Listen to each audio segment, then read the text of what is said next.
8% of the total on-road stock, their contribution to the CO2 emissions from the road transport sector is disproportionately high, nearly 50%.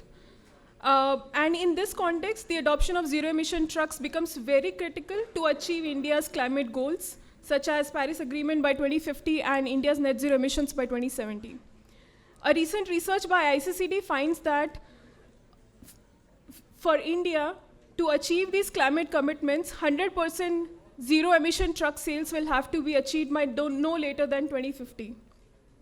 And while both battery electric trucks and fuel cell electric trucks are potential zero-emission alternatives, today BETs lead at least amount to the least amount of CO2 emissions when compared with the alternative technologies that are out there.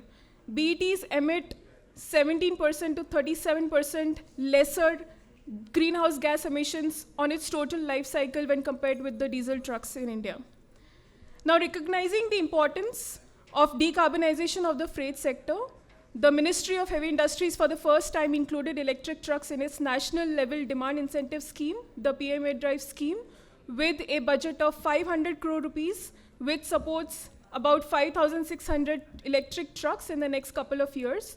It also includes a budget of about 2,000 crores for setting up charging infrastructure for different vehicle segments within cities and on the corridors in India. Along with these demand side measures, the work on supply side measures is also underway. After the Ministry of Road Transport and Highways implemented the fuel consumption regulations for heavy duty vehicles in April 2023, the work on the further phases of fuel consumption regulations is also underway.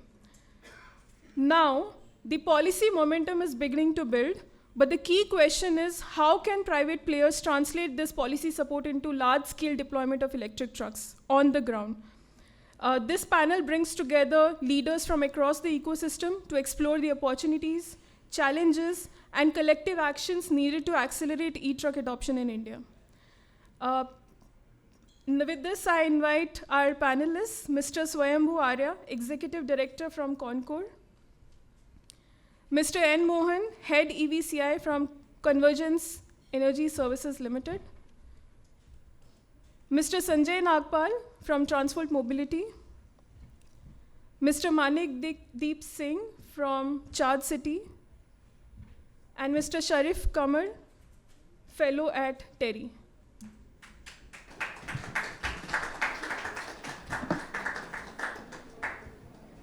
So I'll start with Mr. Swayambhu.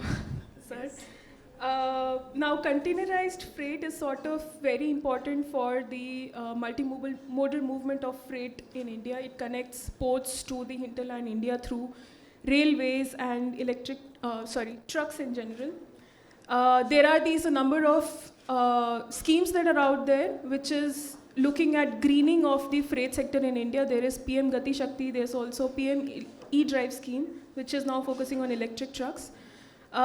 With this, I just wanted to understand how is CONCOR looking at leveraging these schemes and introducing electric trucks, which is sort of the first entry or the first thing that they can start decarbonizing immediately with the technology that's out there today. Hello. Yes, thank you, Harsimran. So CONCOR is a container train operator and a logistics service provider, and we are primarily rail-based container train operators. But we have our terminals, which are called dry ports, spread across the country, and we are into end-to-end logistics also.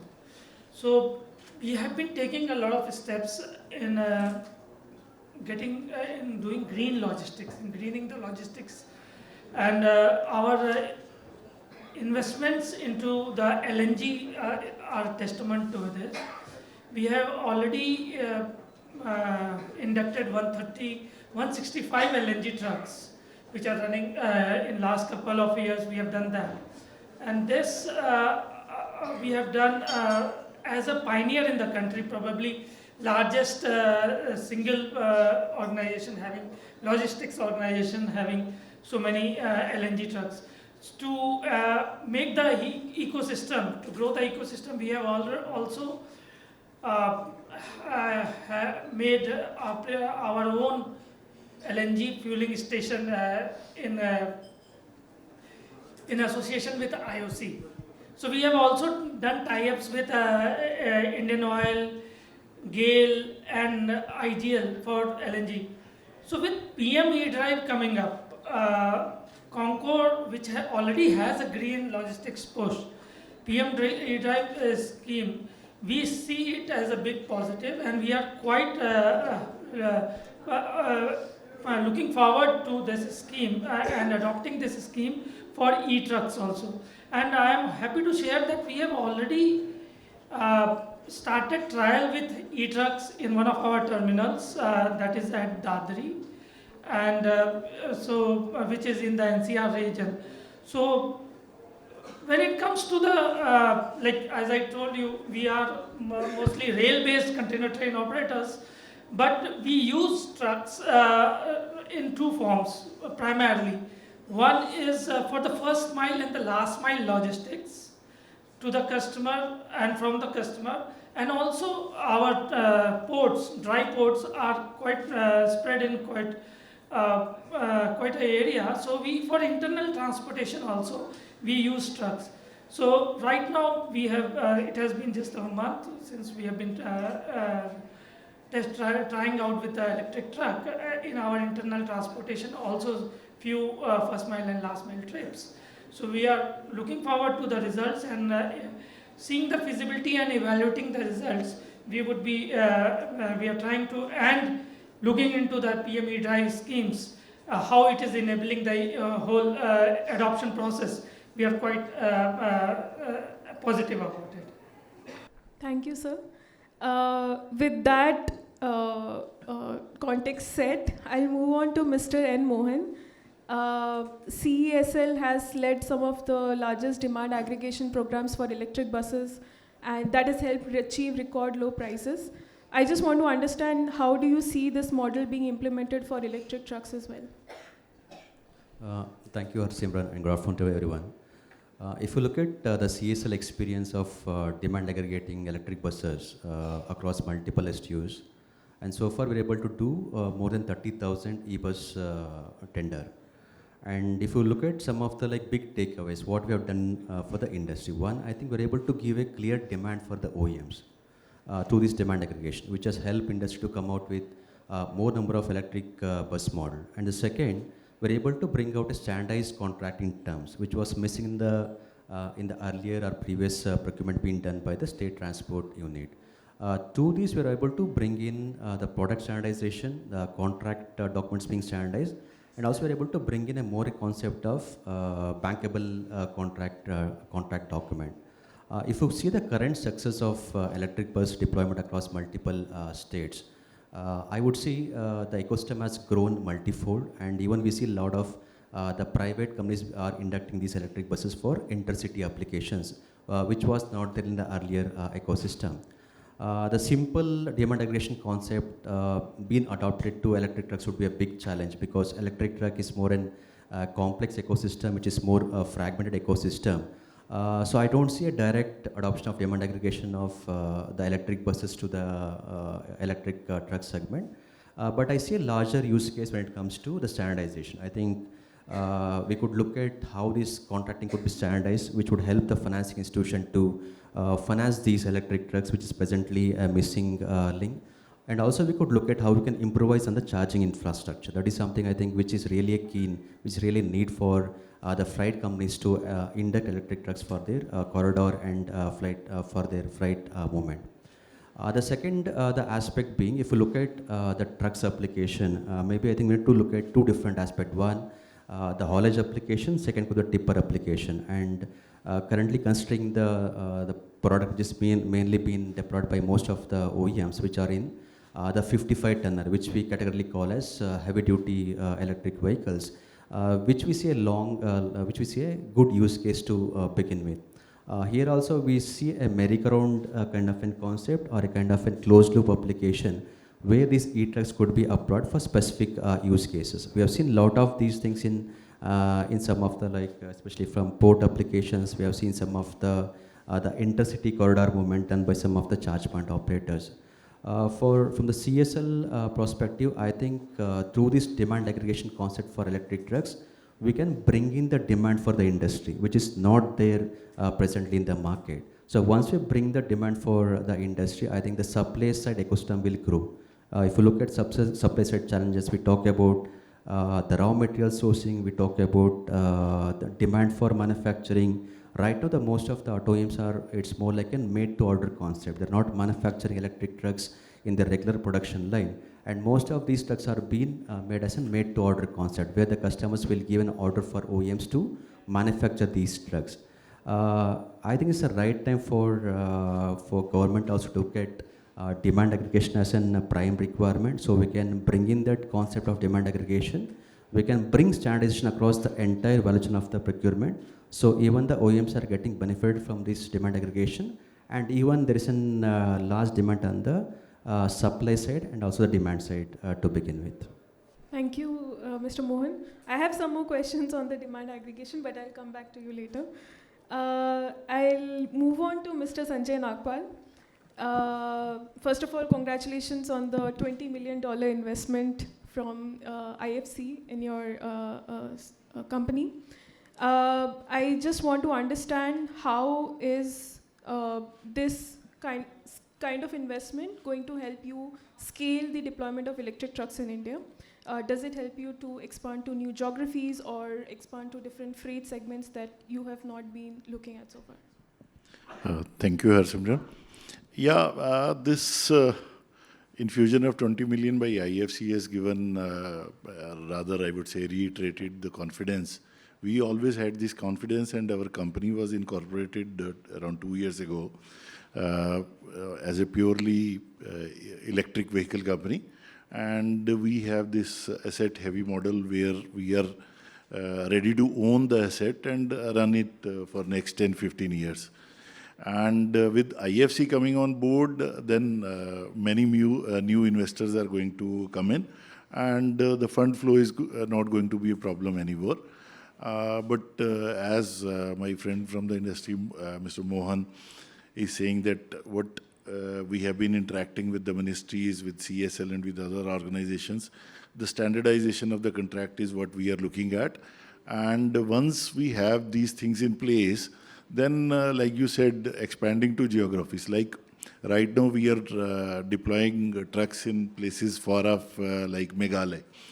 And we have trucks deployed in Madhya Pradesh, any location. Like geography is not a challenge for us. As long as we get an electric connection to charge our trucks. So geographies, terrains, these are not a challenge, much of a challenge for us. What about use cases? Are you sort of piloting or have deployed electric trucks for a very specific set of use cases? If you could talk about that and how you plan to expand. Yeah, so basically, you see, like I have spent 6 years in electric bus industry, and I was there from day one. So what we have seen till now is, even in case of buses also, buses are still more or less operating in a closed loop. These are all intra-city buses operating within a city where you have adequate charging. So I see initially for at least next 3, 4, 5 years, these trucks to be operating in specific regions, specific areas. Because till we have adequate charging infrastructure available on expressways, you cannot have trucks which can like go from Delhi to Bombay, and from Bombay, suppose that truck gets a different route, it can go on that route. So what we are looking at is that we want to operate in heavy industries like cement and steel and all these mines and quarries. So we are exploring all these possibilities, and where you see electric trucks, because of their inherent design, they have a much higher torque, and where the load is very high, and they are operating in a closed loop. So any such location where the operations meet these few conditions, and as long as electricity is, you see at many of these mines and quarries, you have their own captive power plants. So electricity is not much of a big challenge. And definitely, we are looking at ports also with the Harit port policy, and CONCOR is more than willing to have electric trucks. So we will be more than willing to deploy at all these 4-5 segments. Thank you, Mr. Nagpal. You spoke about charging infrastructure, and if you have charging infrastructure, you can basically expand to those geographies. With that, I'll bring in Mr. Manekdeep. Could you talk a little bit about ChargeCity and charging infrastructure for heavy-duty vehicles is very different from private vehicles. Could you talk a little bit about how that goes about in terms of planning the deployment of charging infrastructure, on whether you are putting it on highways, corridor-based charging, or whether it's depot-based charging? Thank you, Harsimran. Firstly, ChargeCity is a charging point operator based out of Delhi. So initially, we had deployed chargers for B2C, deploying chargers at different locations like malls and all these spaces. And now our focus has been completely towards the fleets. And ChargeCity has, of course, we have been doing quite a lot of research in terms of the electric trucks. So as you asked, so the right way to go about setting up EV charging infrastructure for the electric trucks is, of course, starting with the depot charging.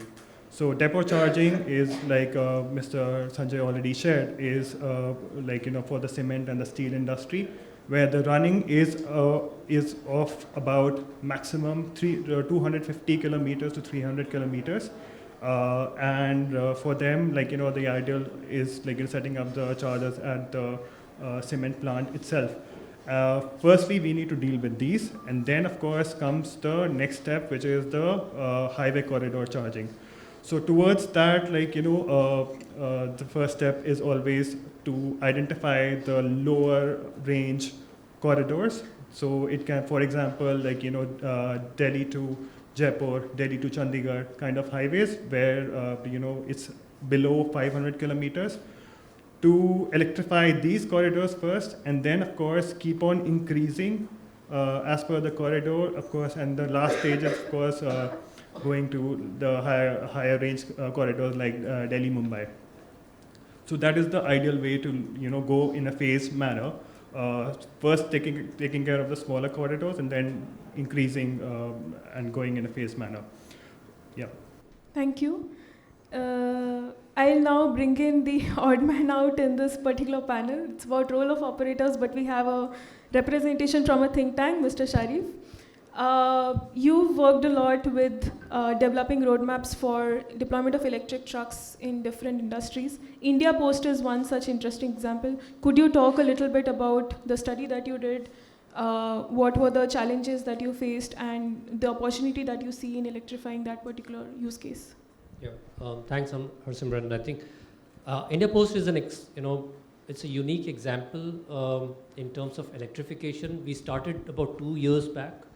And one of the biggest challenge at that time was the understanding about electric vehicles, which is in a lot of departments, it's still there in terms of the awareness about electric vehicles, which us as a research organization and think tank, we need to go and interact and burst those myths around electric vehicles. So that was one of the biggest challenge in terms of making them aware of what it can do, and it is reliable mode of transporting their commodities. So that was the biggest challenge. Apart from that, I think we did not face any challenge as such, but what we got to understand during the process of preparing that roadmap was there is a certain degree of acceptance in the ecosystem about electric vehicles, but I think we need to be very transparent about how do we calculate the TCOs, because in the logistics sector and the freight transport sector, people at the back of their hand, they know what costs are if they are transitioning to electric vehicles or any LNG trucks as well. So I think we need to be very careful and very precise about how do we calculate the TCOs. So that's one, and we need to be transparent about whatever numbers we are sharing with them. And happy to report in the EV transition in India Post, we calculated roughly about 2.1 rupees per kilometer for electric vehicle, is small vehicle category.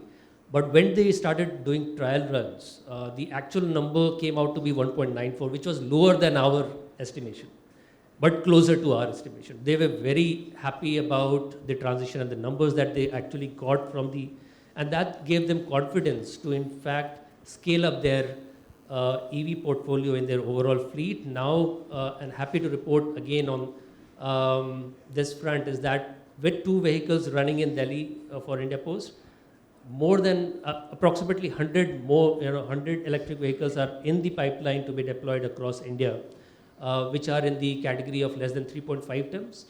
But based on the learning and experience of the smaller vehicle and the light commercial vehicle segment, India Post is now looking at studying the regional transport network or the road transport network that they have run between intercity. And that's where we are again planning to get a roadmap working in the state of Rajasthan and one more state, which will come up very soon.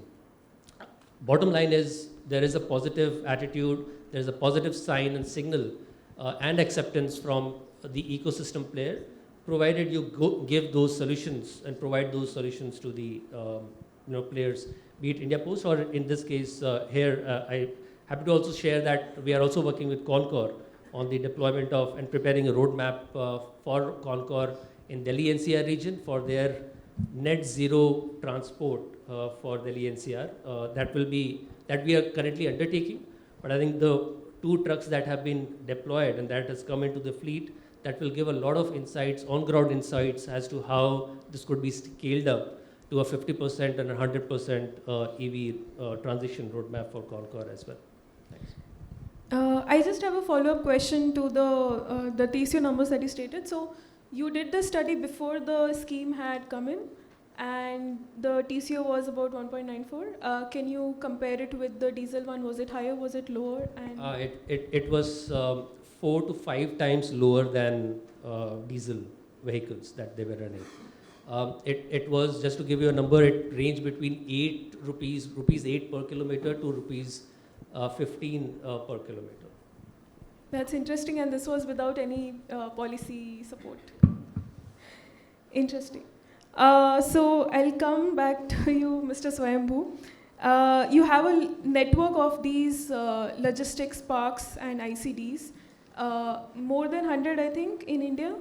I just want to understand, with this kind of infrastructure network that's already out there, how are you planning to leverage them for preparing them with charging infrastructure? Perhaps not just for your internal fleet, but also could they cater to the trucks that come from the outside to your particular ICDs?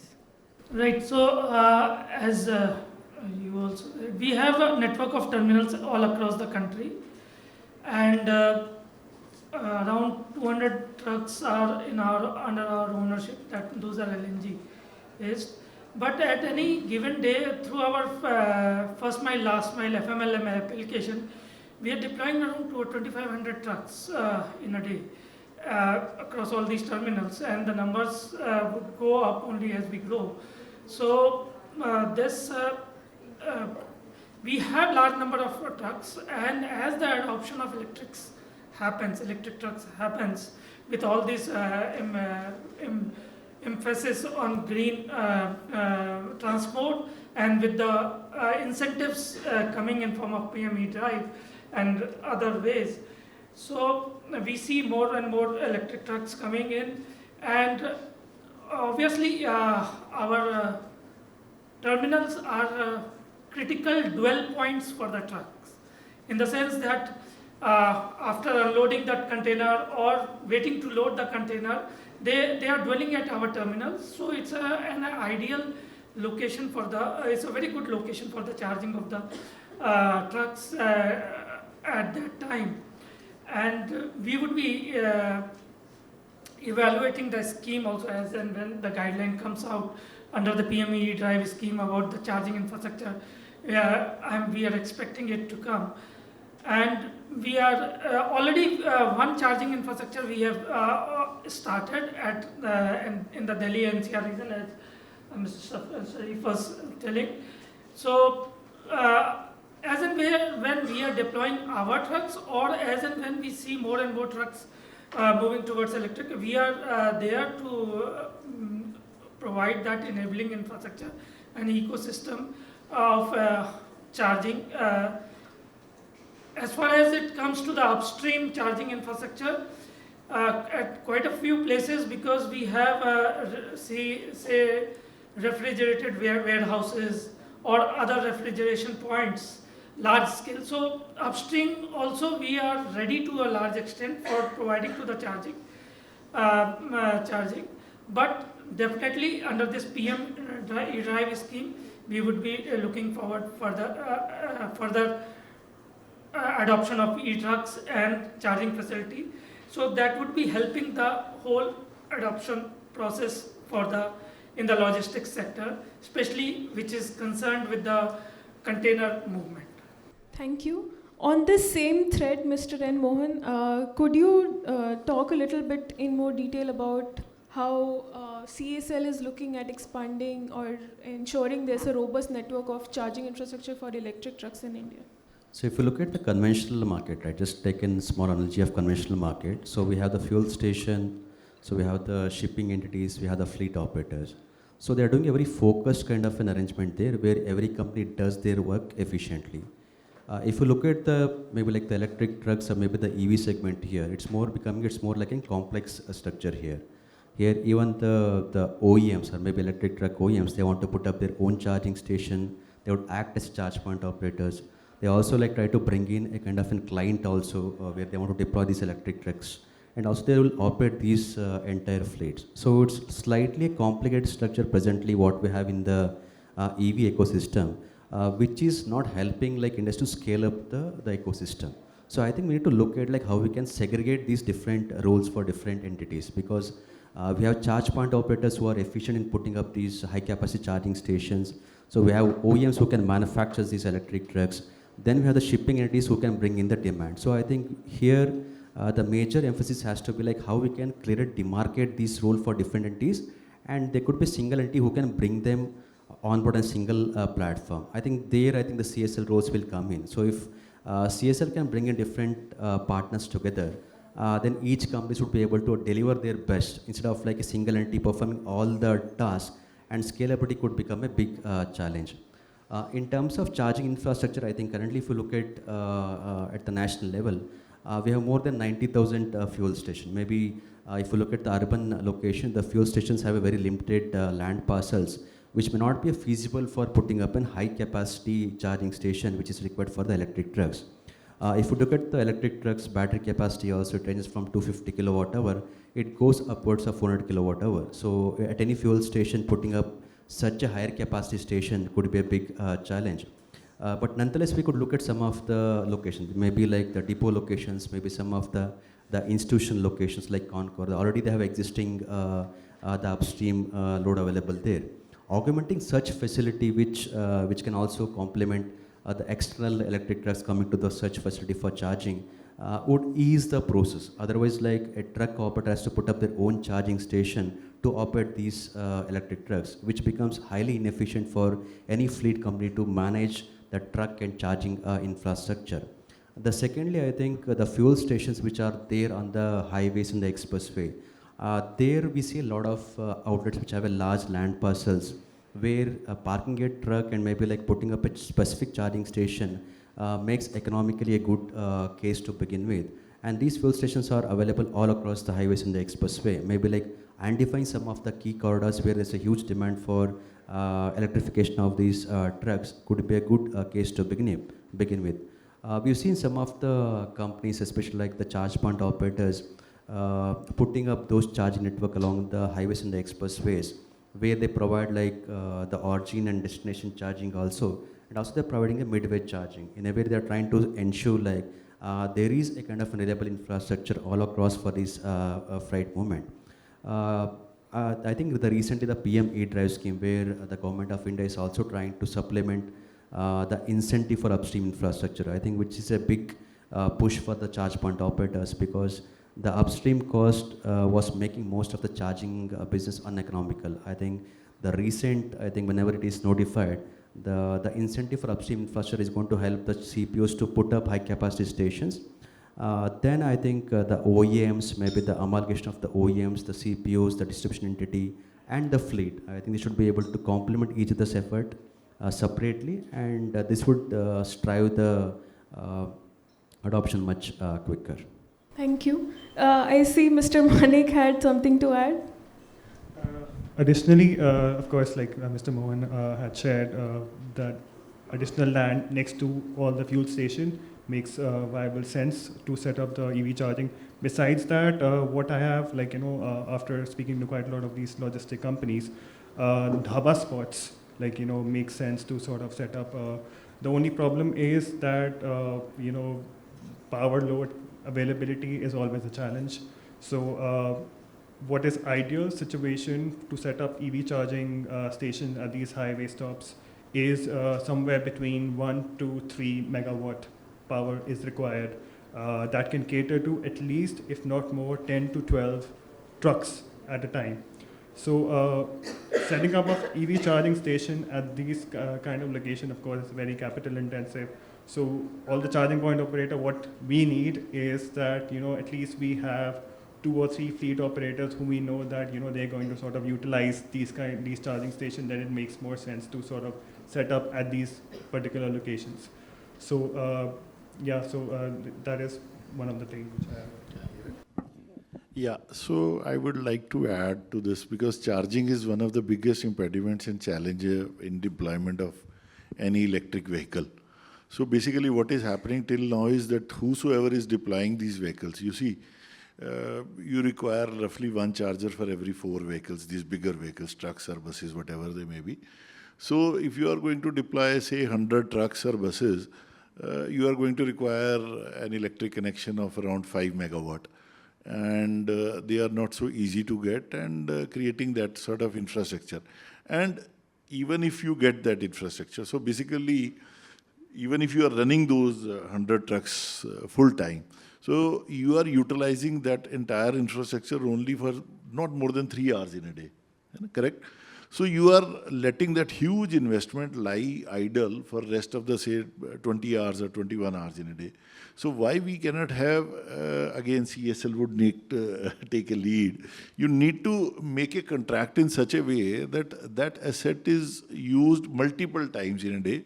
Maybe during night time it can charge the trucks and buses, and during daytime that can be used to charge electric cars or smaller light commercial vehicles. You see, bringing in that, setting up a charging infrastructure for 100 trucks is an investment of around not less than 10 CR. So if we can use that infrastructure for multiple applications, then that cost gets divided and our TCO comes down. So somehow, some policy, some infrastructure changes need to be made that infrastructure, lying waste is basically a national waste. Na? So how you can allow that? We are a land scarce country. Electricity connections are not so easy. We are not a surplus country. So in case we have some electric connection, we have given out some land for electric infrastructure, we should make maximum use of that. Thank you. Another question to you, Mr. Sanjay. From your experience of the real-world operations of electric trucks so far, what have been the biggest learnings?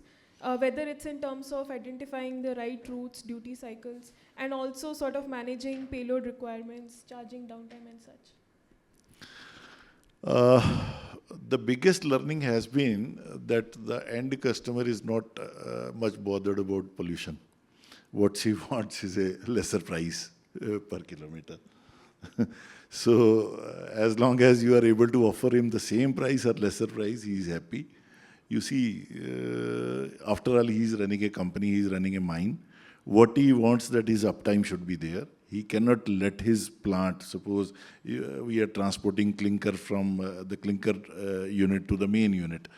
He will not listen to your story that you are doing this for the environment, you are doing this for the zero, all these things what we talk about. No?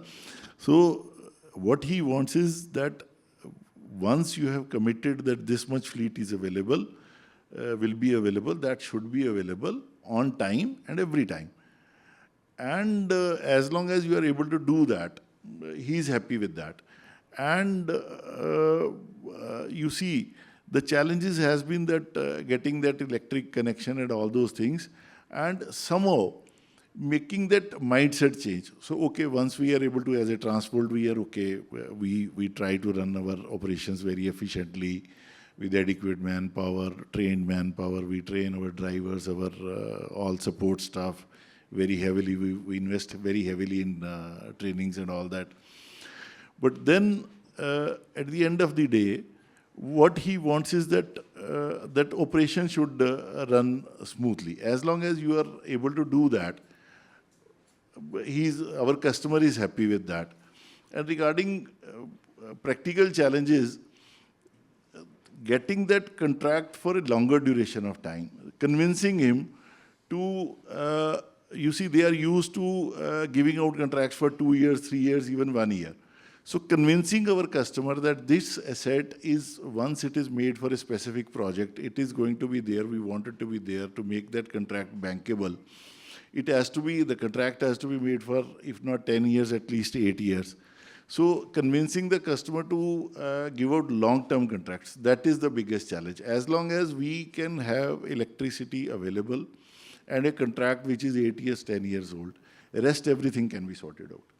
Follow up on that. So the upfront cost of electric trucks is still 2 times to 3 times higher compared to the diesel trucks. How do you go about convincing your customers with this kind of economics? And what role do you see innovating financing models play? You see, our customers are not buying trucks outright. They are giving out contracts on a per ton, per kilometer or whatever basis. So it's a GCC contract. He is not much bothered about the sticker price. And prices now are not 2-3 times. They are only marginally higher by, say, 20, 30, 40, 50% in case of higher payload, 55 tonner, 60 tonners. If you compare a like 60-tonner truck for a mine, a Volvo truck would cost you around 1.7 CR, and this electric truck with a similar capacity, which can do a 8-hour, 9-hour duty, will cost you around 2.1, 2.2 CR. So the difference is coming down, and with the lower cost of operation, like a similar diesel truck is going to use 11 liters of diesel per hour. And at the same time, the similar electric truck is going to consume not more than 25 to 30 units, depending upon the terrain and all those things, units of electricity. So the operating cost difference is so huge that whatever difference is there in the initial spend, and then there is obviously the lower maintenance cost. So that difference is covered in 2 to 3 years. So that initial higher price is not much of an issue. You talked about some charging infrastructure related challenges, but also in general, what is that one policy action or one industry action that needs to be there to sort of smoothen out some of the important barriers that you see today? If I have to talk about one biggest challenge, that has to be that a change in mindset. Only in respect of a change in the contract conditions, like you cannot terminate a contract, because you see a diesel truck, if you get a contract terminated, then you can take that truck and you can run it at a different location, at some other location. You can move that truck from one state to another state 2,000 kilometers away, and then you can go and run your operations there. But in electric truck, that is not possible, and even if that was possible, that would take 6 months, 1 year. So you cannot let your asset sit idle for that.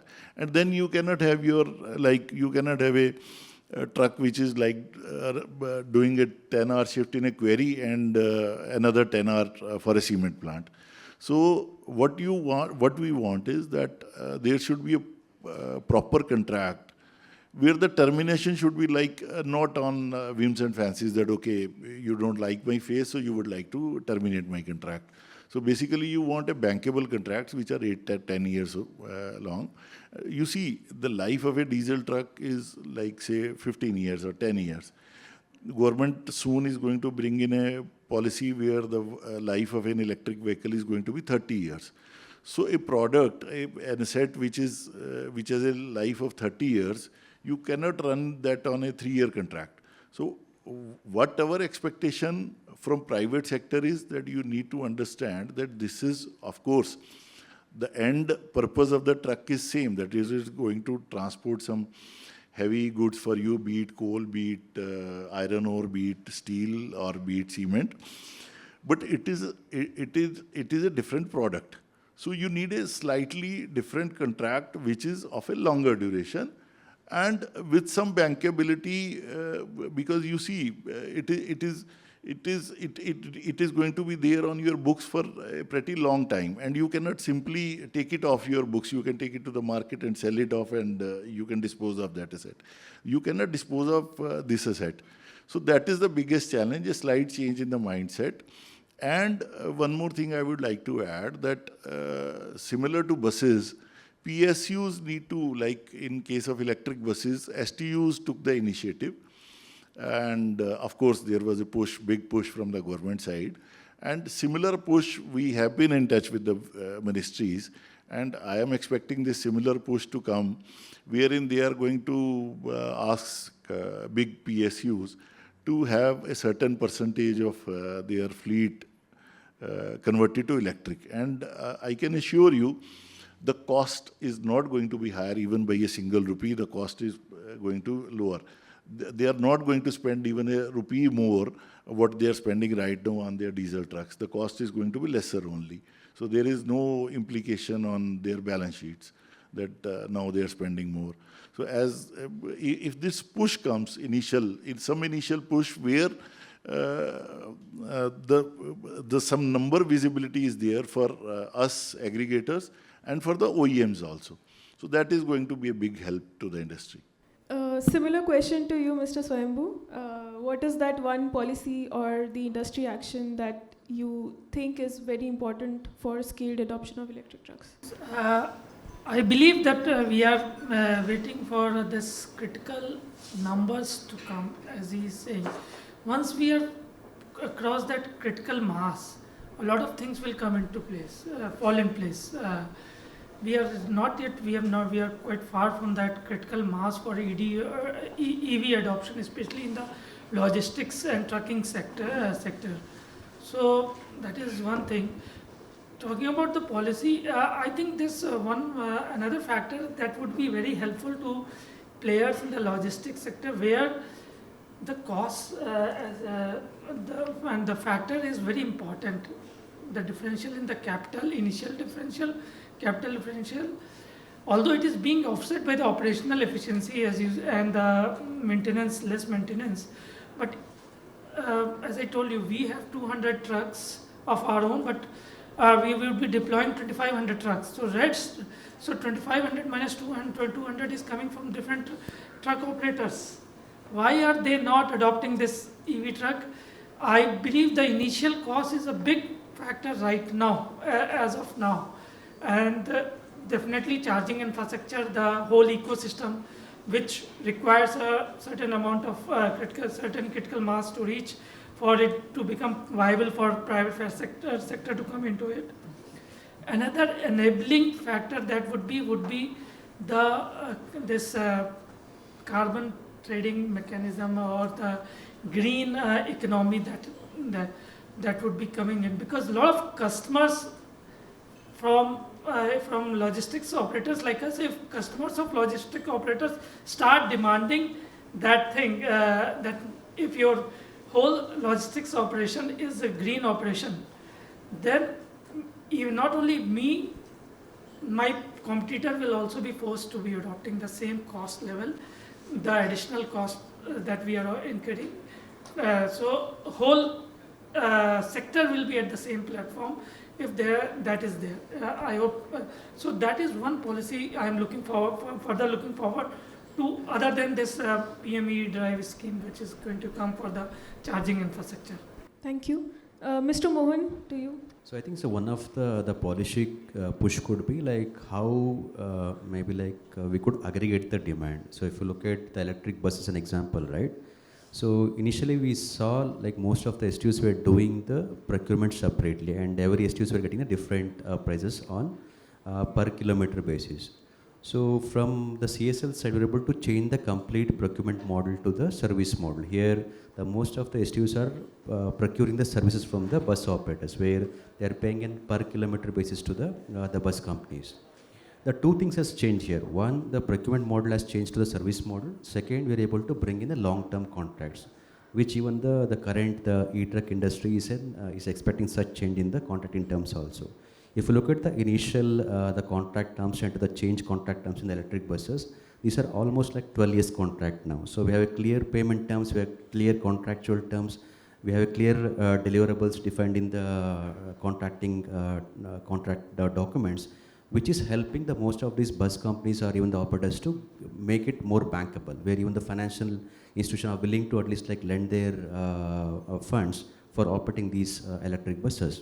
The same approach I think we should need to adopt in the electric truck also. I think here majorly the start point could be we need to have an anchor organizations, maybe the government and the public sector enterprises which are owning or operating these normal diesel trucks. So at least they should start looking at substituting or replacing those diesel trucks with the electric trucks. Here I think once we have a unified tender and where we are able to bring in a kind of an GCC matrix also, right? In the trucks normally we have seen a kind of in rupees per kilometers or maybe like metric tons per kilometers. There I think each use case we have a different kind of metrics. So once we're able to identify different applications, different use cases, then I think the aggregation is much feasible. And once we do it, I think we're able to bring the demand for the OEMs to produce more number of electric trucks. And of course, I think this is going to help reduce the upfront cost for the electric trucks also. So I think this is one thing I think where the government need to intervene and give a kind of an induction, I would say, target for the government and the public sector companies to have a certain percentage of trucks to be electric in phased manner. Mr. Manik? So of course that 2,000 crore scheme, PM e-drive scheme towards EV charging is great, but we still waiting for some clarity towards that. Ideally, financing for setting up EV charging station is a major thing which government needs to support over there, because setting up of EV charging stations, especially for trucks, it can start from 1 to 2 crores and go up to, like Mr. Sanjay said, up to 10 crores. So something like public-private partnership, as well as green financing and debt financing on a project-to-project basis, wherein the charging infrastructure is being set up by partnering with at least not one, not two, maybe 3 fleet operators who are operating these trucks. So we know that there is going to be a set demand for setting up that EV charging infrastructure, and then of course it will keep on increasing. The other aspect is government emphasizing on the interoperability aspect. So that all the public charging infrastructure that is available should be available for any and every fleet operator, whether it's smaller trucks or heavy duty trucks. So that interoperability plays a very important role. And of course subsidizing towards EV charging. Yeah, mainly this. Mr. Sharif? No, I was afraid that being the last one, I would lose out on the points that I had made. So, but thankfully no one spoke on what I'm going to speak. Charging infrastructure, whoever is working in the EV ecosystem knows that one of the biggest challenges and the hurdle that comes into a deployment of EVs is the setting up of charging infrastructure and the connection to the charging infrastructure. So that's the biggest challenge right now that we have. Two things that we can do in this. One is if we can have single window clearance for setting up of charging infrastructure, more than we can set up a target, maybe 1 megawatt hour. So that could be one target to achieve in terms of pushing or making life easy for setting up of charging infrastructure. And second one, and this came out while we were doing similar work for Uttar Pradesh for electric truck deployment. One point that came up was the security deposit that is required for setting up of or installing power connection more than 200 kVA. I think that could be waived off for the sake of promoting electric trucks in the ecosystem. So these are the small, but I think effective contributions that could be that we could have in the electric truck domain. What we also see, and while working on the CONCOR project, what we have also seen, there are operators who have multiple use cases apart from electric trucks. For instance, in CONCOR, they are deploying electric RSTs, restackers, which handle the containers from train to truck and on the ground. That is also being electrified. If we are talking about standardization, why can't we have standards across all equipments of certain categories so that the use of charging infrastructure you can increase and the utilization level could go up, and impacting the FIRR enormously. If you are having more vehicles to charge in a particular charger, you get the returns quicker. So I think those kind of standardization, those comes in, would be very essential and fruitful for the e-truck ecosystem. I think one point which also was, and just highlighting one point which was covered, was on the CCTS and the carbon market. If electric truck is non-economical or TCO is higher on the operation side, it could be bundled with other incentives like the carbon market and showcasing that your transportation and logistics is greener, so that you gain credit not only in terms of the ecosystem domestically, but also you have CBAM and all those stuff coming in, having a huge impact on. So if CONCOR is moving Nestle products on electric trucks, that will give a huge incentive for Nestle to go for electric truck, and demand for electric truck not only from CONCOR but other ecosystem players as well. So these are some of the points that I would. Mr. Thanks. Swayambhu, you had something to add? Yeah, so a couple of panelists also emphasized on public sectors buying more EVs, I think, and government mandating that to the public sector. So I just wanted to re-emphasize on the fact that logistics is a very competitive sector. It is a very, there is a not very high margin, very low margin sector. So using the differentiation factor that Mr. Sharif also said, we can go up to a certain number of customers. So, but if we want to serve the whole gamut of customers, the cost of EV needs to come down. There is no doubt the present differential of EV trucks is huge. So that needs to come down. So because at the end of the day, if the logistics cost, even if it is being served by CONCOR, it is being if it is higher, it is the citizen of India who would be paying for it. Can I add something? Yeah, you see, somehow we need to take away this impression that the cost of electric vehicle is higher. As long as you are able to sweat your asset, if you are running it for 16 hours, using it for 200 plus kilometers in a day, take the classic example of electric buses for Delhi. Delhi government decided around 1 year ago, one and a half year ago, that all new buses are going to be electric only. And it was that they are doing it for the environment. Okay, that can be one of the reasons. But another one very good reason was that Delhi government right now is running CNG buses at 85 to 90 rupees per kilometer. I'm right, Mr. Mohan? And electric buses, they are running at 70 rupees. So they are saving 15 to 20 rupees per kilometer, where buses are running only 160 to 180 kilometers. And the cost of an electric 12-meter low-floor electric bus is more than 1.25 to 1.5 CR. So if you are able to run your asset for 200 kilometers and the contract is long enough, 10 years, then the cost is going to be at least 10-20% lower than a diesel or a CNG vehicle. Yes, so there are two ifs over there. Yes.